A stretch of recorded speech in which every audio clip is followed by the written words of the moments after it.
G'day everyone, welcome home and you're watching Camping Mates. Today I'm going to talk about portable jump starter packs.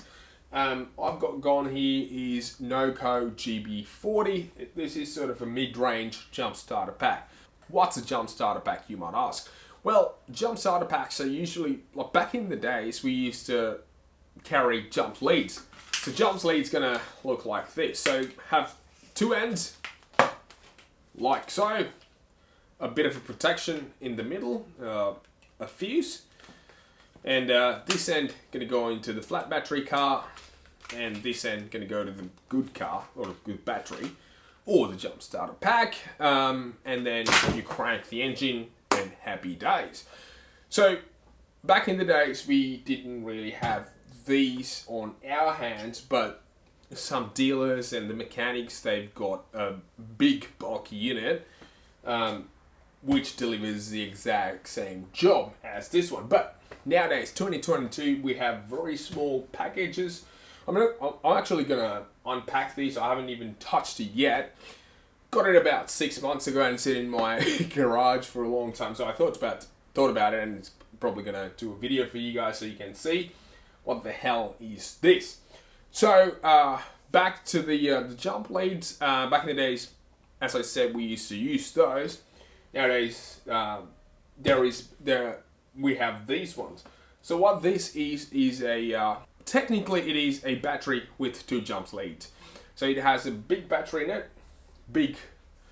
When I say big, it is not big in size. It has like a massive punch. What that means is you can deliver a big current in a small amount of time.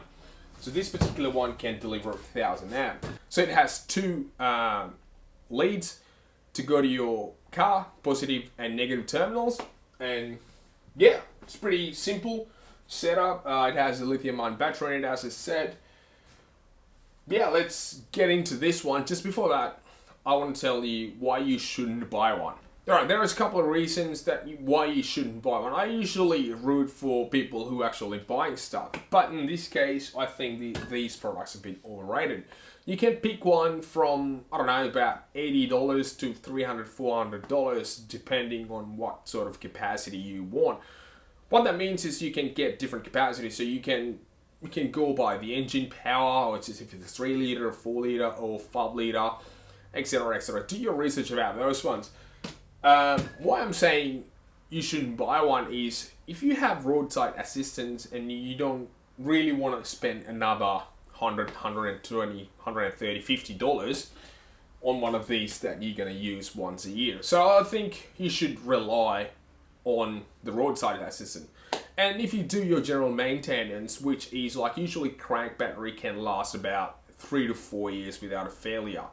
So if you do that, you don't really have to go ahead and spend another $150 to buy one of these ones, because the chances are you're going to spend that much amount of money and sitting in your car or garage for a long period of time and you're not going to even use it. So that's where I'm coming from about these products, but it's always nice to have a bit of a cheap insurance in your car. That's why I've got it. And I do a lot of camping trips and go to remote places, and if I couldn't find anyone with a car for a couple of days, and the other thing is if I go a bit further out, to get the roadside assistance system is just going to be a big pain in the ass. Sometimes usually take from 4 hours to 3 days. So that's why I've got one, because I don't want to wait. If I go to, like, let's say a campsite and I have a flat battery because I accidentally keep the lights on for a longer period of time. So I have a flat battery and I don't have signal to reach a roadside assistance system, or I don't have any mates around me or people around me, and I'm stranded for a longer period of time. So that's why I've got it.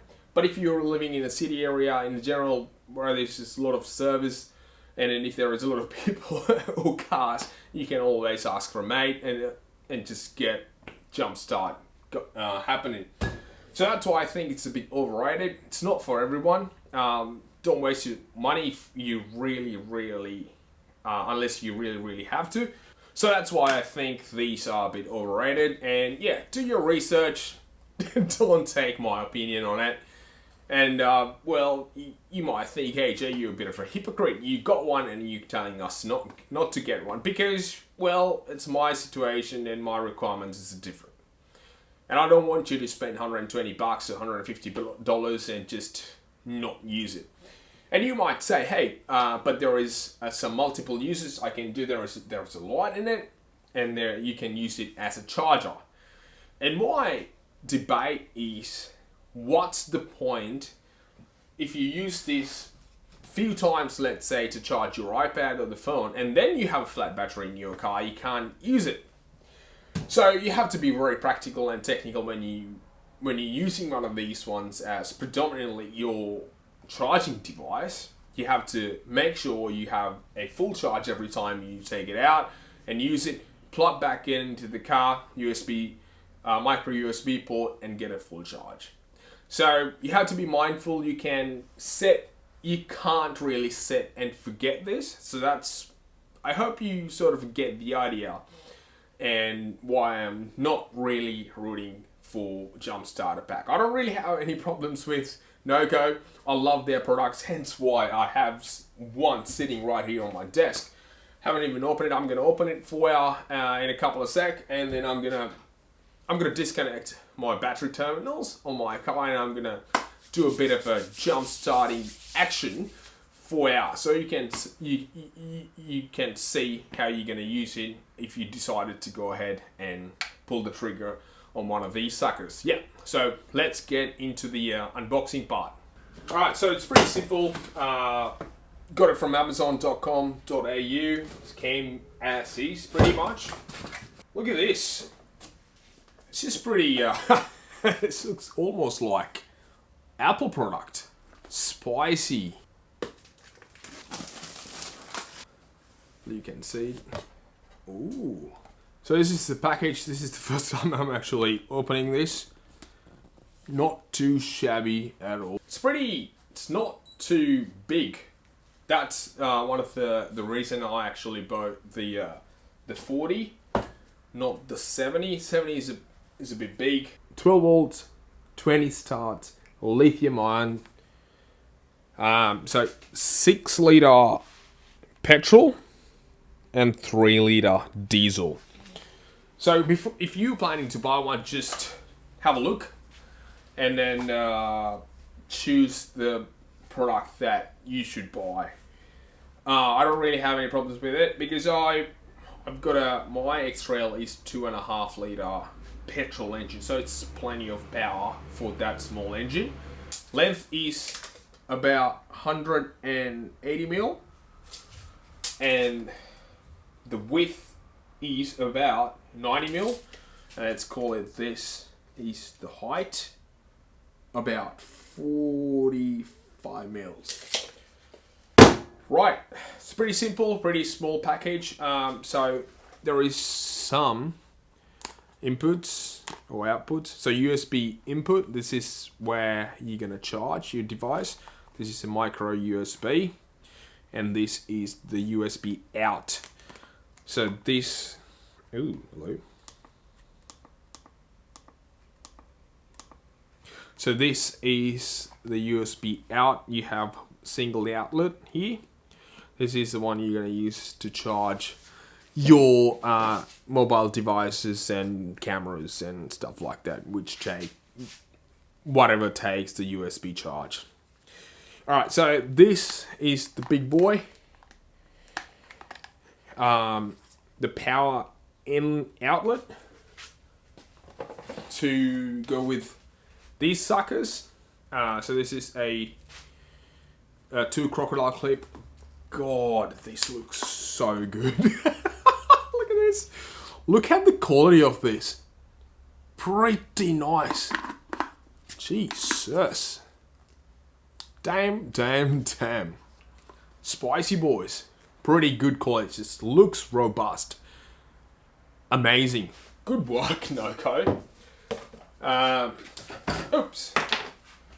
So, I'm gonna quickly test it out. Oh, it's full. Oh no, actually, it doesn't really have charge. I may have to charge it to full power, and then I'll do the what do you call it, the jump starter thing in my car. Look at the back of it. It looks pretty nice, and the ports, it's labeled properly, and looks very, very nice. The build quality is phenomenal, as I said. So if you look at this side, you have the main power outlet, and you have lights. 2 lights, got different configurations. So 3 light modes, and the flashing, I think it's the SOS, and the off. So 4 light modes, pretty nice little package. Pretty keen to test this out, and yeah, again, I'll give you a look on these suckers. Look at this, and I'll measure these out as well. Let me put it on the side. So this is end to end. Let's call it 560 millimeters. You can reach 2 pools apart, 560 millimeters. All right. So what's in the box? Let me see. 1 year warranty, apparently, which is fantastic. And you get a small little Noco brand sleeve to put this in. I think I can fit everything in it. That one goes there, and this one too. All right, here we go. Comprehensive review. Boy. Camping mates. Oh, hello. Got pretty nice cable. Again, the Noco fashions. It looks robust and beautiful. All right. Here we go. So we got this. Oh, hello. Is this new? Look at this. Look at this. How good is this? You get a cigarette light attachment. Noco brand. Can you see? Oh yes, of course you can see. And there is heaps of chances to have one in your car at the moment, so you probably don't want to use it. So yeah, they're generous enough to give you your actual charge, not like Apple. Yeah, so I think you can put everything in. Let me weigh it, actually. The entire package is 1.1 kilograms. Pretty nice, not too shabby whatsoever. All you have to do is get one, charge it to full if you use it, pack in your glove books, happy days, set and forget. Right, I might have to charge this sucker up a bit, and then I'll get back to you with the jump start thingy. So initially what I'm going to do is I'm going to take the negative terminal out. Before we do that, that will mimic the dead battery. Oh, let's do that then.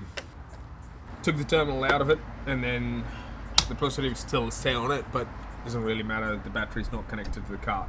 Quick disclaimer, because I didn't really charge this all the way. I only charge it, I don't know, half an hour. So I have, yeah, about that much charge. I'm going to give it a whirl anyway, because this will mimic again if you use this during a trip, and if you have I don't know, 20% battery left, whether you can crank your 2.5 litre petrol engine with it. In she goes. And then I'm going to connect this to my positive terminal, like so. And it's going to go in negative terminal, right? And then I'm going to turn this sucker on. And then the instructions apparently says if I'm starting with the dead battery, I have to press this button and hold it for 5 seconds, and it will activate a relay in it, so it will produce the oomph that you need to get the heartbeat going on the engine. Let's do that. There you go. So what I'm going to do is I'm going to jump inside the car and just give it a bit of a crank. Alright, I have power, which is good. Let's see.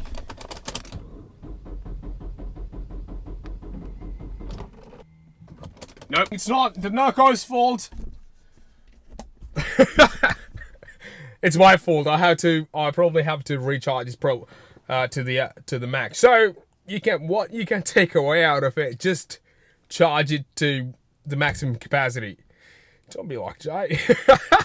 Alright, so round 2. I've got 3 bars, not quite fully charged yet. And so this indicates 75% of the battery's charged. Let's give it a whirl, huh? Alright, foot on the brake. Let's go. 3, 2, 1. Still not starting. That is so crazy. Alright, so round 3. I'm thinking third time is the charm. I've got a full charge here, 100% charge, so I'm gonna put the boost one again.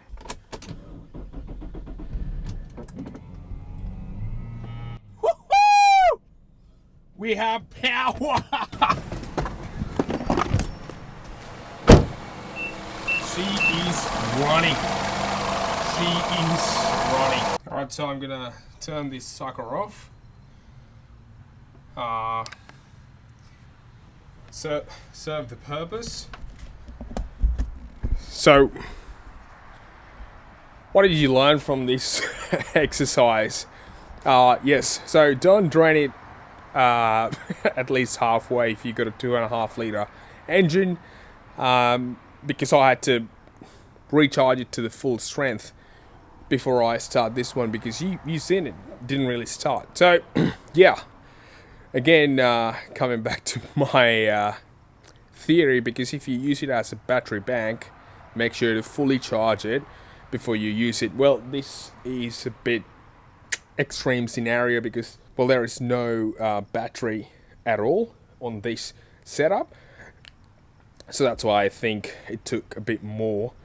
But however, just keep in mind, just keep it fully charged as much as you can.